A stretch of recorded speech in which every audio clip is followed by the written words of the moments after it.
Good morning. 3 dimensional coordinate geometry के lecture 12 के part 4 में आपका स्वागत है। आज इस लेक्चर में हम अब तक जो पिछले हमने 2 लेक्चर पढ़ाए थे, अंतःखंड रूपी समतल का समीकरण और अभिलंब रूपी समतल का समीकरण, इन पर आधारित कुछ प्रश्नों के हल आज हम इस लेक्चर में करने जा रहे हैं। आइए कुछ प्रश्नों पर विचार करते हैं।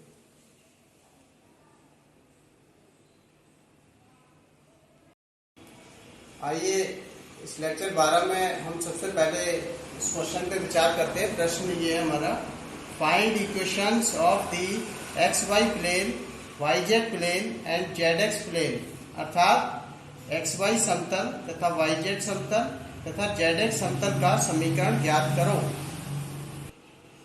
देखिए, सबसे पहले हम फाइंड आउट करते हैं equation of X Y plane, X Y समतल का समीकरण ज्ञात करना है। तो इसमें आप डायग्राम में देख सकते हैं, ये हमारा जेड एक्सिस, ये एक्स एक्सिस, ये वाई और ये जेड। तो आप ये जो ग्रीन से देख रहे हैं, this is X Y plane, ये एक्स वाई समतल है। और आप जानते हैं कि एक्स वाई समतल पर ये एक्स अक्ष और वाई अक्ष से होकर के गुजरता है, एक्स वाई समतल। दूसरी बात, ये जो जेड एक्सिस है, ये चूंकि हम जानते हैं तीनों अक्ष मूल बिंदु पर परस्पर मिलते हैं, तीनों अक्ष मूल बिंदु पर मिलते हैं और मूल बिंदु के निर्देशांक 0, 0, 0 होते हैं, ये आप जानते हैं।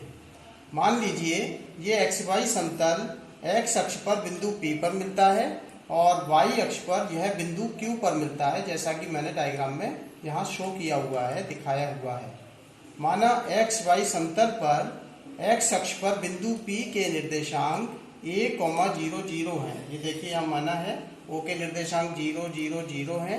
P और ये देखिए let on X axis coordinates of P B a, 0, 0, मतलब एक्स अक्ष पर a दूरी ये चली बिंदु P ने, और आप जानते हैं कि एक्स अक्ष पर y और z कोऑर्डिनेट 0 होता है।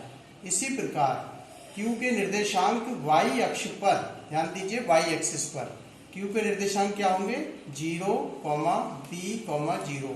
यहाँ B क्या है, B बिंदु Q के द्वारा y अक्ष पे चली गई दूरी है। इस प्रकार आप देखते हैं कि आपको 3 बिंदु प्राप्त हो गए हैं। एक बिंदु O हो गया, ये डायग्राम में देखिए O, दूसरा P और तीसरा Q। अब हम 3 बिंदुओं से होकर जाने वाले समतल का समीकरण ज्ञात करेंगे। तो हम जानते हैं कि equation of the plane passing through 3 points x1, y1, z1, x2, y2, z2 and x3, y3, z3 is given by determinant of x minus x1, y minus y1, z minus z1, x2 minus x1, y2 minus y1, z2 minus z1, x3 minus x1, y3 minus y1, z3 minus z1, ये सारे element से बना हुआ determinant ये हमें समतल का समीकरण देता है। This is equal to 0। इसमें आप देखिए हमारा ये एक्स वाई समतल है जो 3 बिंदुओं से ये गुजरता है। यहाँ देखिए O के निर्देशांक ये हमने सिलेक्ट किए हुए ये, और P के निर्देशांक A 0, 0 है और ये Q के निर्देशांक 0, B, 0। इन तीनों बिंदुओं को हम इस वाले समीकरण में सूत्र में रख देंगे। इसका मान x1, y1, z1 का x2, y2, z2, x3, y3, z3, और ये रखने के बाद हमें ये इस प्रकार से प्राप्त हो जाता है। तो देखिए ये यहाँ से हमने x1, y1, z1 की वैल्यू ये तीनों की 0, 0 है, और ये x2, y2, z2 और ये x3, y3, z3, ये वैल्यू जब इस समीकरण में हमने रख दी, फॉर्मूले में रख दी, तो हमें ये इस प्रकार से ये प्राप्त हो जाता है। और इसको फर्दर सॉल्व करने पर ये हमें प्राप्त होगा x, ये y, ये z, और ये हमारे पास a, ये 0, ये 0, this is 0, this is b and this is 0 equal to 0। So अब इसको हम आगे सॉल्व करेंगे और इसके बाद देखिए इसकी वैल्यू क्या आती है। तो इसके लिए अब ये डायग्राम तो आपने नोट कर ही लिया है, अब मैं इसे मिटा देता हूँ, फिर इसको यहाँ पे सॉल्व करते हैं। तो ये हमने अब इसको आप देखिए इसको यहाँ सॉल्व करते हैं। तो एक्सपेंडिंग ये डिटर्मिनेंट है, इसको फर्स्ट रो के अलोंग हम इसको एक्सपेंड करेंगे। Expanding this determinant along R1 row 1 by कैट। तो क्या होगा, देखिए पहला एलिमेंट है हमारे पास x, तो हमने यहाँ पे ये x लिखा और इसका फिर ये रो और ये कॉलम छोड़ते हुए दिस इज 0 माइनस 0, ये b और 0 हो जाएगा, b के साथ 0 का गुणा होकर के माइनस फिर y, माइनस के y। अब ये y ले लिया हमने तो ये कॉलम और ये रो छोड़ेंगे तो ये 0 और ये 0, it means 0 minus 0 plus z में आप देखिए z में जब ये एलिमेंट लेंगे तो this row and this column leaving, so a into B minus 0, so we can write a into B minus 0, this is equal to 0। अब इसको आप फर्दर सॉल्व करेंगे, जब इसको सॉल्व करेंगे तो क्या होगा, देखिए ये हो जाएगा 0 इंटू एक्स और ये हो जाएगा आपको माइनस 0 इंटू वाई प्लस ये हो जाएगा A B into Z equal to 0। ये देखिए ध्यान से, अब दिस इम्प्लाइज नथिंग बट ये 0 हो गया, ये 0 हो गया, सो आप देख सकते हैं 0 ये minus 0 plus A into B into Z equal to 0, this implies A into B into Z equal to 0। ध्यान दीजिए यहाँ a और b और z इन तीनों का मल्टीप्लाई 0 आ रहा है, इसका मतलब क्या है, इसका अर्थ ये है कि हम ये जानते हैं कि a और b दोनों 0 नहीं हो सकते, क्योंकि आपने देखा था डायग्राम में, हमने बताया था इस तरीके से आपको कि ये हमारे पास कोई एक्स वाई समतल है, यहाँ पे ये बिंदु a दूरी ले रहा था x अक्ष पर, ठीक है, और y अक्ष पे यहाँ पे ये बिंदु क्या ले रहा था, b दूरी ले रहा था, तो ये दोनों दूरियां 0 नहीं हो सकती। अगर ये दोनों दूरी a और b 0 हो गई तो ये बिंदु कहाँ पहुंच जाएंगे दोनों, बताइए, ये दोनों बिंदु मूल बिंदु पर पहुंच जाएंगे और इस प्रकार कोई समतल नहीं बनेगा। तो अतः ये स्पष्ट हुआ कि ये दोनों वैल्यू 0 नहीं है, लेकिन प्रोडक्ट 0 आ रहा है, तो इसका अर्थ ये हो गया कि हम दोनों तरफ a इंटू बी अर्थात ए बी से डिवाइड कर देंगे, क्योंकि ये नॉन जीरो है, तो it means z equal to 0। ये इसका अभीष्ट समतल का समीकरण आ गया। तो इसको मैं इस प्रकार अब लिखूंगा कि ये यहाँ लिख देते हैं। अतः ये देखिए आपने z इक्वल टू 0 आ गया, तो ये क्या निकाला हमने, एक्स वाई समतल का समीकरण, इसलिए हम लिख सकते हैं एक्स वाई समतल का समीकरण, एक्स वाई समतल का समीकरण क्या होगा, ये आप देखिए, this is equal to z equal to 0, ये एक्स वाई समतल का समीकरण होगा। इसी प्रकार सेकेंडली आप लिख सकते हैं वाई जेड समतल का समीकरण, वाई जेड समतल का समीकरण। ध्यान दीजिए मैंने आपको ये एक समतल का समीकरण निकाला है जिसे मैंने कहा एक्स वाई समतल का समीकरण। आप विशेष ध्यान दीजिए कि एक्स वाई में क्या नहीं दिख रहा आपको, जेड नहीं दिख रहा, रिजल्ट क्या आया है, z इक्वल टू 0। इसी प्रकार हम बाय सिमेट्री ये कह सकते हैं कि yz समतल का समीकरण क्या होगा, क्योंकि यहाँ x नहीं दिख रहा है इसलिए हम इसको लिख सकते हैं x इक्वल टू 0। ये होगा हमारा yz समतल का समीकरण। और तीसरा पॉइंट जो हमने निकालना था zx समतल का समीकरण, ये दोनों समीकरण आपको निकालने होंगे, ये वाला निकालना है आपको, ये भी निकालना है, बिल्कुल इसी पैटर्न पे चलते हुए आप इस निष्कर्ष पे आ जाएंगे। अब zx में कौन नहीं दिख रहा आपको, y नहीं दिख रहा, तो आप कह सकते हैं zx समतल का समीकरण होगा y इक्वल टू 0।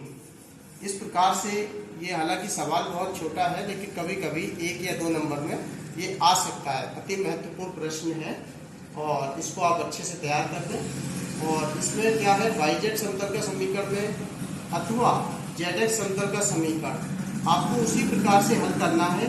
इस समतल पे कोई 3 बिंदु मानने पड़ेंगे आपको और उनको इसमें पुट करने पर इनको ज्ञात कर सकते हैं। मैं ये बता देता हूँ कि थोड़ा सा रेफरेंस आपको समझा देता हूँ कि yz समतल पे आप 3 बिंदु कौन से लेंगे और zx समतल पे आप 3 बिंदु कौन से लेंगे, और 3 बिंदु से होकर जाने वाले समतल का समीकरण डिटरमिनेंट वाले फॉर्मूले से आप इसी प्रकार से प्राप्त कर सकते हैं। तो मैं ये अभी आपको बता देता हूँ यहाँ पे कि yz समतल पे कौन से बिंदु लेंगे और zx पे कौन से लेंगे। आइए अब देखते हैं सेकंड पॉइंट। हम आपको केवल ये बता रहे हैं कि yz समतल पे आप बिंदु कैसे चुनेंगे। जब आपको 3 बिंदु पता लग जाएंगे तो डिटर्मिनेंट वाले फॉर्मूले से, सारणिक वाले सूत्र से 3 बिंदु से होकर जाने वाले समतल का समीकरण आप इसी प्रकार से आसानी से ज्ञात कर सकते हो। तो यहाँ देखिए, ये हमारा X Y Z coordinate system है, यहाँ देख सकते हैं। तो ये आप ध्यान रखिएगा, चाहे आप किसी भी समतल का समीकरण निकालें, चाहे एक्स वाई समतल निकालें या वाई जेड समतल अथवा जेड एक्स समतल, मूल बिंदु सभी में शामिल रहेगा। क्योंकि जैसे मैं जेड वाई समतल की बात करता हूँ तो ये हमारा जेड वाई समतल होगा, और जेड वाई समतल क्या है, इसका एक उभयनिष्ठ बिंदु ये भी है जिसे हम मूल बिंदु कहते हैं, 0 0 0। तो एक बिंदु तो आपका हो गया ओरिजिन, जिसको आपने कोऑर्डिनेट 0 0 ये ले लिए। दूसरा बिंदु आप बाई पर देखिए, यहाँ पे कहीं पर भी मान लीजिए बाई अक्ष पे, सपोज मैंने बाई अक्ष पे कोई बिंदु पी ले लिया, तो मैं कह सकता हूँ बाई अक्ष पे जैसे हमने एक्स वाई समतल पे माने थे बिंदु 0, B, 0 माने थे ना, आप इसको इस भी बिंदु को यहाँ भी मान सकते हैं। ऐसा कोई जरूरी नहीं है कि यहाँ पे आप B लिखें, आप यहाँ A भी मान सकते हैं, कोई भी नंबर हो सकता है, ये नॉन जीरो नंबर। इसी प्रकार ये जेड अक्ष है, जेड अक्ष पे आप कोई एक बिंदु Q मान लीजिए। Q के निर्देशांक आप समझ सकते हैं, x coordinate 0, y coordinate 0 and z coordinates आप चूंकि यहाँ B लिया है तो आप यहाँ C मान लीजिए, कोई इसमें दिक्कत नहीं, कुछ भी मान सकते हैं।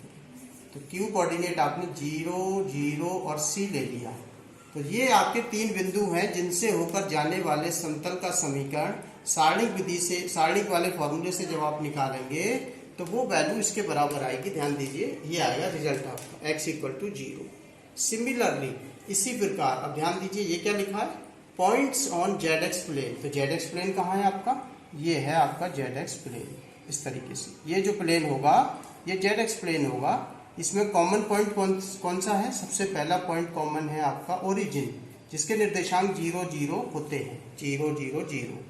एक बिंदु आपने एक्स अक्ष पे मान लिया, यहाँ पे सपोज आपने कोई पी बिंदु मान लिया, तो P के निर्देशांक आपने जैसे पहले वहां माने थे ऐसे ही यहाँ पे मानेंगे, जिसे हम x अक्ष पे कह रहे हैं A, 0 0, अर्थात ये P बिंदु हो गया x अक्ष पे A, 0 0, ये कहाँ हो गया, x अक्ष पे। इसी प्रकार अब ये z एक्सिस आ गया आपका, क्योंकि ये जो z एक्स प्लेन है आपका, z एक्सिस वाली लाइन इससे गुजर रही है, x वाली x एक्सिस की लाइन और ओरिजिन। तो इस प्रकार हम ये जेड एक्स के लिए यहाँ पे कोई बिंदु Q मान लिया, जिसके अभी ये देखिए यहाँ पे अब क्या माना था, Q बिंदु 0 0 C, वही यहाँ पर होगा। तो 0 0 C ये मान लीजिए, यहाँ लिखेंगे तो 0 0 C लिख दीजिए, इसको चाहे B लिख दीजिए, कोई दिक्कत नहीं है। अब आप इन तीनों बिंदुओं को लेके सारणिक वाले फॉर्मूले में इसका मान रखेंगे तो आपको जेड एक्स प्लेन का समीकरण ये प्राप्त होगा, y = 0। इस प्रकार आप बड़ी आसानी से ये तीनों समीकरण ज्ञात कर सकते हैं। आइए सेकंड क्वेश्चन देखते हैं। सेकंड क्वेश्चन हमारा है, find the values of the intercepts cut off by the plane 2x + 3y + 4z - 24 = 0 on the coordinate axis. Also change this equation in normal form। अर्थात समतल 2x + 3y + 4z - 24 = 0 द्वारा निर्देशांक अक्षों पर काटे गए अंतःखंडों का मान ज्ञात करो तथा इस समीकरण को अविलंब रूप में भी बदलो। तो आइए सवाल को हल करते हैं।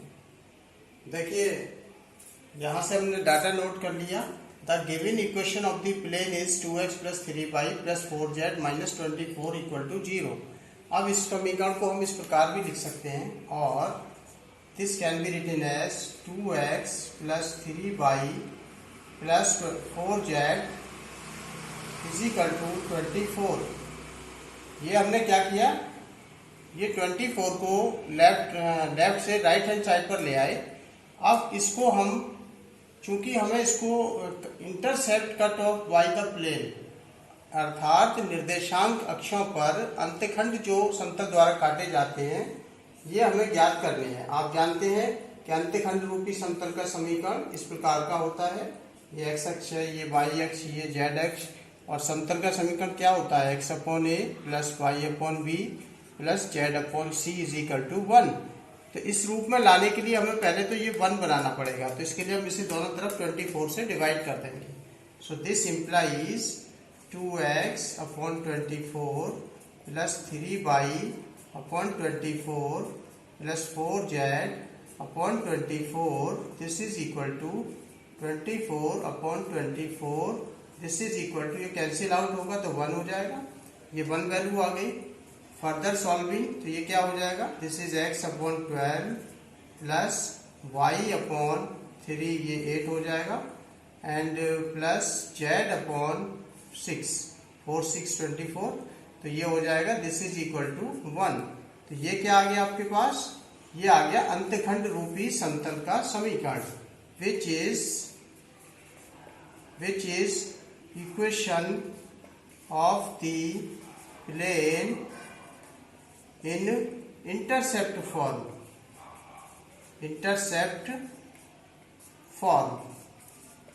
इंटरसेप्ट फॉर्म कौन सी होती है, ये जो मैंने अभी आपको लिख के बताया, ये इंटरसेप्ट फॉर्म होती है.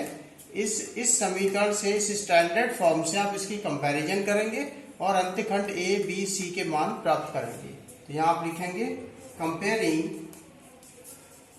Comparing this with standard form. ये हो गई standard form x upon a plus y upon b plus z upon c is equal to 1. ये इसकी स्टैंडर्ड फॉर्म हो गई. आप इसकी तुलना इससे करेंगे तो आपको a की वैल्यू 12 मिलेगी, b की वैल्यू यहाँ से 8 मिल रही है, c की वैल्यू 6 मिल रही है. So you can directly write it. We have a is equal to 12, b is equal to 8 and c is equal to 6. So these are, ये क्या हो गए, ये अक्षों पर काटे गए अंतखंड हो गए. समतल द्वारा x अक्ष पर अंतखंड a बराबर 12 काटा गया, यहाँ दिखाइए ये, और समतल द्वारा y अक्ष पर अंतखंड b बराबर 8 की वैल्यू काटी गई. समतल द्वारा z अक्ष पर c वैल्यू इक्वल टू 6 काटी गई. तो ये x y z अक्ष पर काटे गए अंतखंड के मान हैं. तो देखा आपने, अभी हमने आपको इस सवाल में समतल के द्वारा अंतखंड जो एक्स वाई जेड एक्सिस पर काटे गए थे उनके मान प्राप्त करके बताए. अब सेकंड बात है इसमें, दूसरी बात ये करनी है कि इसको नॉर्मल फॉर्म में चेंज करना है. तो नॉर्मल फॉर्म में चेंज करने के लिए इस इक्वेशन को हमें नॉर्मल फॉर्म में बदलना है, अविलंब रूपी समतल के समीकरण में बदलना है. उसके लिए हम इसकी तुलना क्या करेंगे, इसको जो है देखिए, the given equation of the plane is this and let the normal form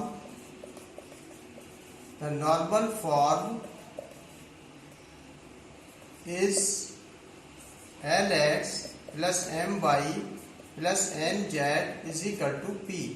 मान लीजिए इसकी नॉर्मल फॉर्म ये है, तो इसमें क्या चाहिए हमको, l की वैल्यू चाहिए, m की वैल्यू चाहिए, n की वैल्यू चाहिए और p की वैल्यू चाहिए. तब आप इसे l, m, n और p की वैल्यू इसमें पुट करने पर आपको नॉर्मल फॉर्म में ये इक्वेशन बदल जाएगा. तो इट मीन्स ये इक्वेशन बराबर नॉर्मल फॉर्म में बदलना है. तो सबसे पहली बात आप ये ध्यान रखिए, आपको इसे देखकर ये डाउट हो सकता है कि ये तो हमारा नॉर्मल फॉर्म है. आपको ये लगेगा कि ये lx plus my plus nz is equal to p, ऐसा आपको लगेगा. लेकिन मैं बताना चाहूँगा कि ये नॉर्मल फॉर्म नहीं है. कारण यदि ये नॉर्मल फॉर्म है तो आपके हिसाब से ये l की वैल्यू 2 होनी चाहिए. आप अगर कंपेरिजन करेंगे m की वैल्यू 3 होनी चाहिए, n की वैल्यू कितनी होनी चाहिए, 4. अब आप मुझे ये बताइए कि क्या अगर ये सही है, नॉर्मल फॉर्म है, तो lmn का स्क्वायर करके देखिए 1 आ रहा है या नहीं आ रहा. तो आप देखेंगे this is not equal to 1, क्योंकि दिस इज 4 प्लस 9 प्लस 16. तो ये कितना हो जाएगा, इसका स्क्वायर करेंगे तो 29 sum of the squares will be 29. लेकिन हमें कितना होना चाहिए था, 1 होना चाहिए था. जब इनका स्क्वायर 1 नहीं आ रहा तो it means these are not element. ठीक है, तो ये आप यहाँ से समझ सकते हैं कि ये नॉर्मल फॉर्म नहीं है. अगर ये नॉर्मल फॉर्म होती तो इनका स्क्वायर करके सम करके वैल्यू 1 आनी चाहिए थी. इसलिए ये नॉर्मल नहीं है. अब इसे हम नॉर्मल में बदलने जा रहे हैं. तो आइए कैसे बदलते हैं इसको देखते हैं. देखिए ये समतल का समीकरण और ये नॉर्मल का समीकरण किसका है? ये दोनों एक ही समतल को प्रकट कर रहे हैं, एक ही समतल को प्रकट करते हैं, इसलिए ये समतल का समीकरण और ये समतल का समीकरण ये जो है इनकी जो है गुणांकों की आप कंपैरिजन करेंगे तो ये इस प्रकार से प्राप्त होगा। मान लीजिए ये L का रेशो, M का रेशो और N और ये P, आप ये समझते हैं L, M, N और P, और ये क्या है ax plus b y plus c z plus d. अगर ये मैं इसको इस तरफ ले आऊंगा तो ये -24 जहाँ देखिए इस तरह से होगा, तो a b c d ये वैल्यूज आपको मिलेंगी। तो आप इस तरीके से ले सकते हैं, ये हो जाएगा 2 और ये 3 और ये 4 और ये कितना है आपके पास, ये d की वैल्यू -24 है। अगर हम इसको इस रूप में लिखेंगे ax plus b y plus c z तो हमें ये इस तरफ ले जाकर के 24 होगा। अदरवाइज जो हमने कल पिछले लेक्चर में बताया था तो उसमें -p आपको लिखना होता है या आपको लिखना होता है p अपॉन माइनस के d। ये कंडीशन हमने आपको बताई थी क्योंकि हमारा समीकरण ये होता है, ध्यान दीजिए ax plus b y plus c z plus d equal to 0 होता है। तो जब इसकी कंपैरिजन हम lx plus m y plus n z is equal to p से करते हैं, ध्यान दीजिए डी जो है यहाँ से जब इस राइट हैंड पे आ जाएगा तो ये माइनस में होगा डी, इसलिए ये ऐसा लिखा जाता है। तो अब आप यहाँ से वैल्यूज लिखेंगे तो ये फिर ये आप यहाँ से वैल्यू लेंगे डी की वैल्यू यहाँ इस वाले इक्वेशन से, तो ये हमने माइनस लिखा पहले, अब डी की वैल्यू कितनी है हमारे पास -24, तो इस बात पर विशेष ध्यान दीजिए। So this will be +24। अगर आप ऐसा नहीं करना चाहते तो आप फिर इस तरीके से भी लिख सकते हैं, ये देखिए यहाँ इक्वल टू 24 है, इसको आप डायरेक्ट यहाँ लिख सकते हैं तो भी ये पॉजिटिव होगा, तो कोई इसमें दिक्कत वाली बात नहीं है। So this is equal to nothing but, अब आप ये जानते हैं plus minus square root L square plus M square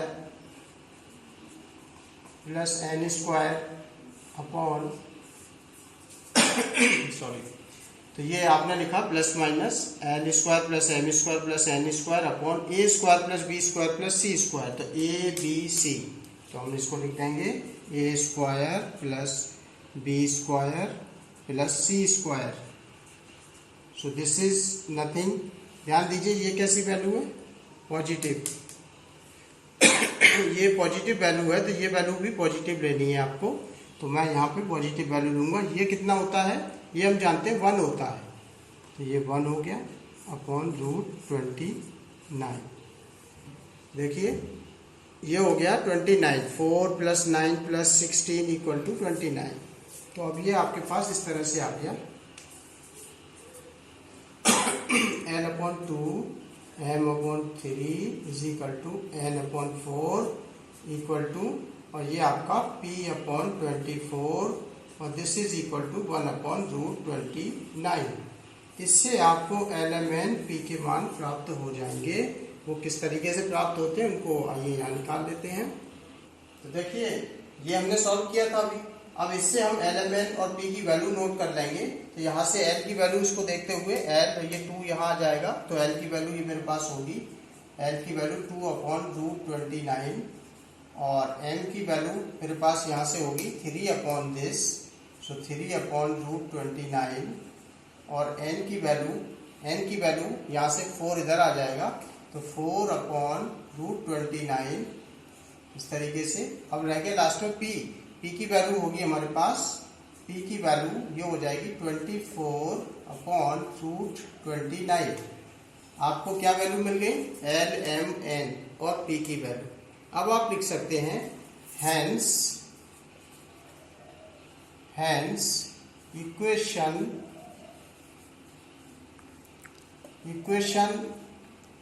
of the equation in normal form। अब अविलंब रूप में समीकरण आप लिख सकते हैं, equation in normal form is क्या होगा, Lx plus m y plus n z = P होता है। ये हमने आपको बताया था अभी, ये हमारा अविलंब रूपी समतल का समीकरण होता है। इसमें LMN की वैल्यू यहाँ से हम पुट कर देंगे तो एल की वैल्यू ये हमने इसमें पुट किया, this implies 2/√29 and this is x plus m by it means 3/√29, this is y plus nz। n की वैल्यू यहाँ पे कितनी है 4 ये आप लिखेंगे 4/√29 और z this is equal to what p की वैल्यू कितनी है 24/√29। तो ये हो गया हमारा नॉर्मल फॉर्म, अविलंब रूपी समतल का समीकरण। ये हमारा आंसर आ गया इस तरीके से, ये हमारा आंसर आ गया। अब एक ध्यान देने वाली बात ये है, यदि ये नॉर्मल फॉर्म है तो आप ये भी वैल्यू चेक कर सकते हैं कि एल एम एन का स्क्वायर करके जब आप ऐड करेंगे तो इनको ऐड करने पर वैल्यू 1 आ जाएगी। तो ये आप यहाँ पे जांच कर सकते हैं, l square plus M square plus N square की वैल्यू जब सम करेंगे तो आपको 1 मिलेगी। So this is the normal form. अब इसमें आप ये ना ध्यान दीजिए, यहाँ ध्यान देने वाली बात है कि नॉर्मल फॉर्म में आप भूलकर भी ऐसा ना करें कि √29 जो कॉमन दिख रहा है आपको, आप इसका मल्टीप्लाई कर दें दोनों साइड पर और आपको जो इक्वेशन वापस मिलेगा फिर वापस वो ये वाला इक्वेशन मिल जाएगा 2x plus 3y plus 4z equal to 24। So ये नॉर्मल फॉर्म नहीं होगा, इस बात का विशेष ध्यान रखें, ये नॉर्मल फॉर्म नहीं होगा क्योंकि आपने जब यहाँ पे इनका स्क्वायर करके जोड़ेंगे तो ध्यान दीजिए 2 का स्क्वायर कितना होगा 4, 3 का कितना होगा 9 प्लस 4 का स्क्वायर कितना होगा 16। So this is not equal to 1 as ये आपने क्या किया, अगर आप इसको मान के चल रहे हैं कि ये आपका नॉर्मल फॉर्म है तो l square plus M square plus N square is not equal to 1। So ये ऐसी भूल मत कीजिएगा, यही नॉर्मल फॉर्म है, ये this is the correct answer, क्योंकि यहाँ पे l square plus M square plus N square will be 1 आपको मिलेगा। अब ये क्या है, ये p है, p की वैल्यू कितनी आई है यहाँ पर 24/√29। तो मूल बिंदु से समतल पर डाले गए लंब की लंबाई ये होगी p, ये आप कह सकते हैं। तो इस प्रकार देखा आपने, हमने ये सवाल सॉल्व किए। आप इसी प्रकार इस पर आधारित अन्य सवालों को भी हल कर सकते हैं और बाकी नेक्स्ट लेक्चर में हम आपको और जो दूसरे संबंधित सवाल होंगे उनको हल करके बताएंगे। Thank you.